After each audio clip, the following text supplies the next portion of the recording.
ఓం శ్రీ గురుభ్యో నమః. రవి బుధుల యొక్క కలయిక. రవి బుధుల యొక్క కలయికను మనం జ్యోతిష్ శాస్త్రంలో బుధాదిత్య యోగం అని శాస్త్రంలో చెప్పారు మనకి. అయితే ఈ బుధాదిత్య యోగం వల్ల ఏ విధంగా ఉండబోతుంది? రవి ఆరోగ్య ప్రదాత, ఉద్యోగ కారకుడు, అలానే పితృకారకుడు, అలానే బుధుడు వ్యాపార పరంగా కానీ బుద్ధిపరంగా కానీ మరి బుధుడు ఒక మంచి శుభగ్రహంగా మన శాస్త్రం చెప్పబడింది. రవి బుధులతోటి ఏర్పడే యోగంలో ముఖ్యమైన బుధాదిత్య యోగం అంటే డెవలప్మెంట్ కానీ అభివృద్ధి కానీ వ్యాపారం కానీ ఒక స్టార్ డమ్ము కానీ ఒక స్టార్ స్టేటస్ రావాలంటే మనకి గజకేసరి యోగంతో పాటు బుధాదిత్య యోగాలు, లక్ష్మీ యోగాలు, చంద్రమంగళ యోగాలు ఇలాంటి యోగాలన్నీ కూడా జ్యోతిష్ శాస్త్రం ప్రకారంగా చెప్పబడ్డది. అలానే పంచమహాపురుష యోగాలు కూడా మంచి యోగాలనే ఉన్నాయి. అయితే ఇప్పుడు చెప్పబడేవి ఏంటంటే గోచారీత్యా చెప్పబడే విషయాలు. రవి తన సొంత రాశి రావడానికి సంవత్సర కాలం పడుతుంది. ఆ సొంత రాశిలో ఈ రవి బుధులు కలయిక ఒకటి. అలానే సింహరాశ్యాధిపతి అయిన రవి బుధుడితోటి సింహరాశిలో సంచారం చేయటం, అలానే బుధుడికి స్వక్షేత్రమైన కన్యారాశిలో రవి బుధుల యొక్క కలయిక అనేది జరిగింది ఇక్కడ. అంటే ఇక్కడ ఏదైతే ఈ రాశిలో సెప్టెంబర్ 17వ తారీఖు నుంచి 15 రోజుల పాటు రవి బుధుల యొక్క కలయిక. ఈ రవి బుధుల యొక్క కలయిక ఏ విధంగా ఉందో ఒక్కసారి మనం పరిశీలన చేద్దాం. అలానే ఇక్కడ కన్యారాశిలో రవి బుధుల యొక్క కలయిక అంటే బుధుడికి స్వక్షేత్రం. మనకు ఏదైనా సరే ఒక యోగం కలగాలంటే రవి బుధాదిత్య యోగం కలగాలంటే సింహరాశిలో కానీ అలానే కన్యారాశిలో కానీ విశేషమైన యోగాన్ని ఇస్తారన్నారు. అలానే మిథున రాశిలో కూడా రవి బుధుల యొక్క కలయిక కూడా చాలా మంచిదని శాస్త్రం చెప్పబడింది.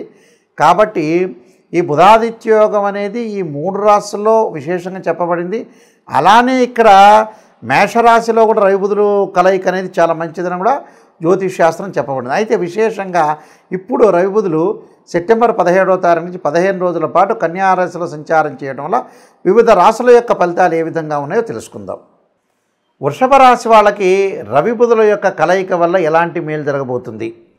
వృషభ రాశి వాళ్ళకి ముఖ్యంగా ఇక్కడ ద్వితీయాధిపతి, పంచమాధిపతి అయిన బుధుడు, అలానే చతుర్థాధిపతి అయిన రవి పంచమ స్థానంలో కలిసి ఉండటం వల్ల ఎలాంటి మేలు జరుగుతాయి అంటే రవి బుధులు వల్ల ఎలాంటి మంచి ఫలితాలు జరుగుతాయో ఒకసారి శుభ అశుభ మిశ్రమాలను మనం తెలుసుకుందాం.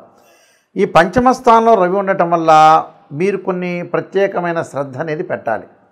అపరిచితులతోటి మోసపోకుండా ఉండాలి.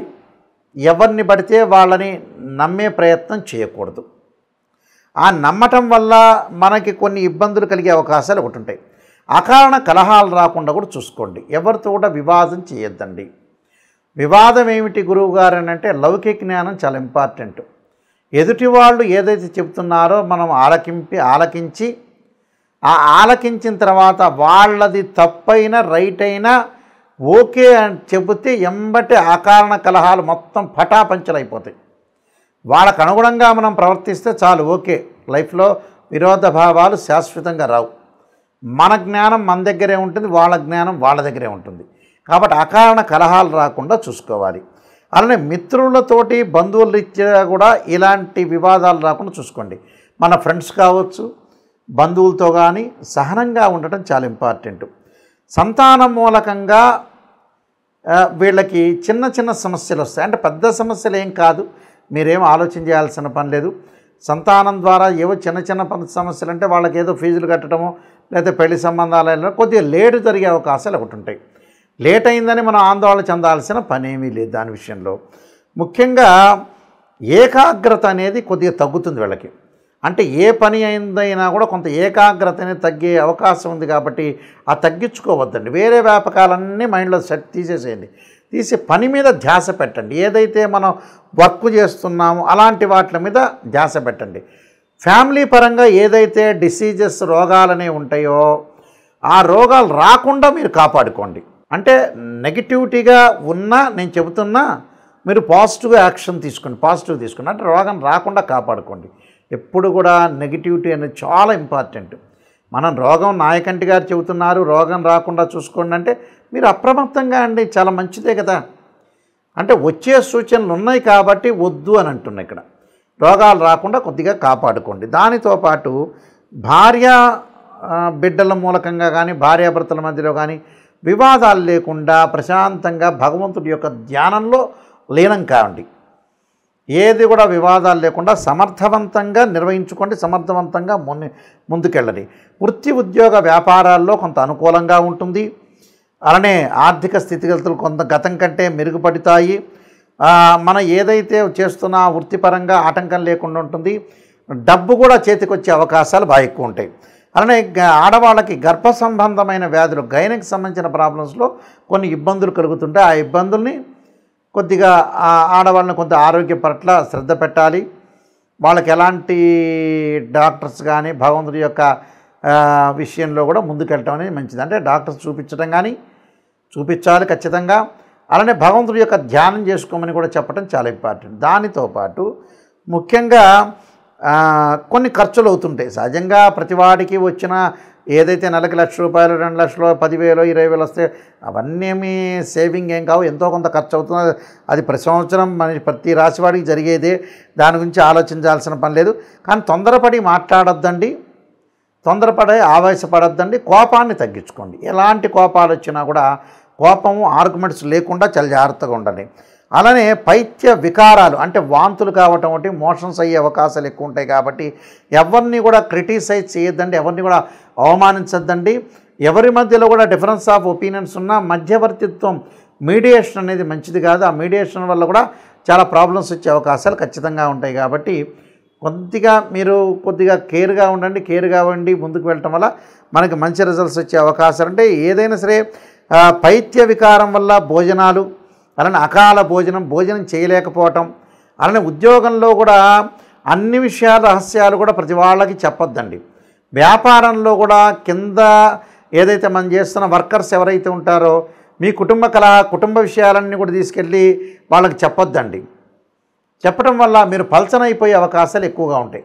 కాబట్టి నేను కొన్ని రెమెడీస్ అనేవి చెప్పబోతున్నాను. ఆ రెమెడీస్ మీరు శ్రద్ధగా పాటించండి, మీకు మంచి జరిగే అవకాశాలు అనేవి ఉన్నాయి. ఈ రాశుల వాళ్ళు ముఖ్యంగా రవి ఉద్యోగకారకుడు అంటారు, పితృకారకని ఇందాక చెప్పినట్టుగా ఈ రవి బుధుల యొక్క యోగం వల్ల కొన్ని సుఫలితాలు అనేవి చాలా ఎక్కువగా సుఫలితాలు జరుగుతాయి.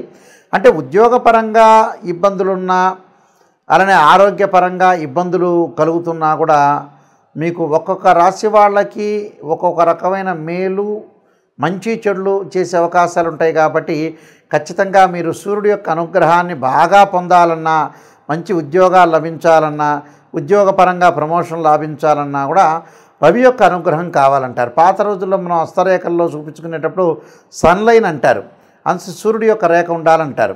ఈ సూర్యుడి యొక్క రేఖ ఉండాలి అని అంటారు. ఎందుకంటే కారణం ఏంటంటే వృత్తిపరంగా అనుకూలంగా ఉండాలి. వృత్తిపరంగా అనుకూలంగా ఉంటే మనం ధనం వచ్చే అవకాశం ఒకటి ఉంటుందని అర్థం. దాన్ని మనం చూసుకునేటట్లయితే సూర్యుడు అనుకూలంగా లేకపోయిన వ్యక్తులు సూర్య నమస్కారాలు చేయటం, అలానే సూర్యుడికి సంబంధించిన హోమాలు చేయటం ఒకటి. మనకి నవగ్రహాల్లో సూర్యుడు ఉంటాడు. ఆదివారం రోజున సూర్యహోరని ప్రాతకాలంలో ఉంటుంది. నవగ్రహాల యొక్క ప్రదర్శన చేసి చక్కగా జపాకుసుమ సంకాశం కాశ్యపేయం మహాతుతిం తమోరిం సర్వపాపగ్నం ప్రణతోస్మి దివాకరం అనే మంత్రాన్ని చక్కగా చదువుకోవటం ఒకటి.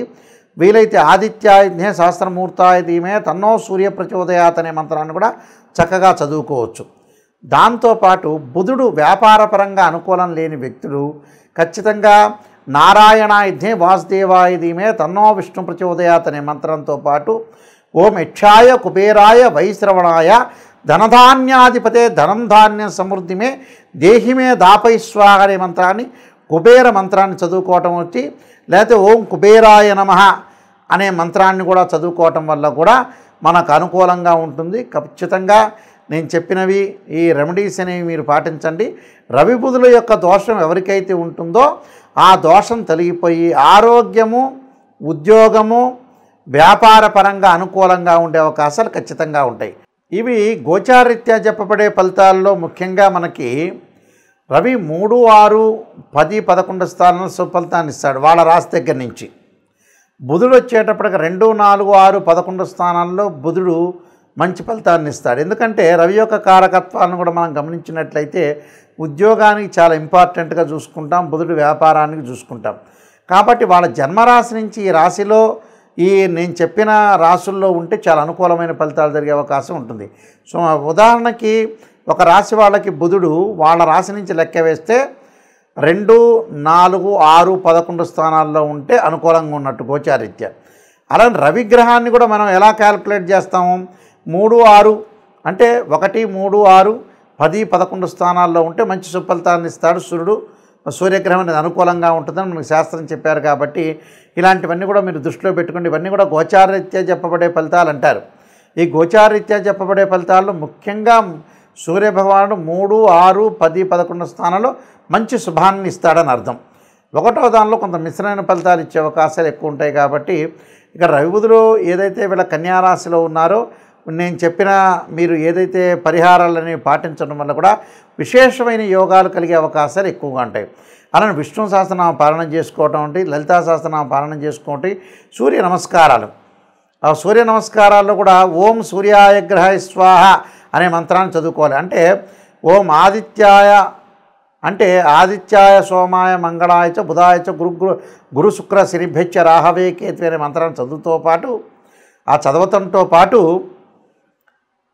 ఓం సూర్యాయ స్వాహ అనే జిల్లేడు సమిధులతో హోమం చేయటం, ఎంబటే సూర్యగ్రహ ఇదన్నోమ అనే మంత్రాన్ని కూడా చదువుకోవాలి. అంటే ఏదైతే మంత్రం అనేది స్వాహాకారం చెప్పి త్యాగం చెప్తారు ఇదన్నోమ అని, ఆ మంత్రాలు మనం ఏదైతే విశేషంగా ఆదివారం రోజున ఓం సూర్యగ్రహాయ స్వాహ అని ఆజ్యం వెయ్యాలి జిల్లేడు సమిధుల మీద.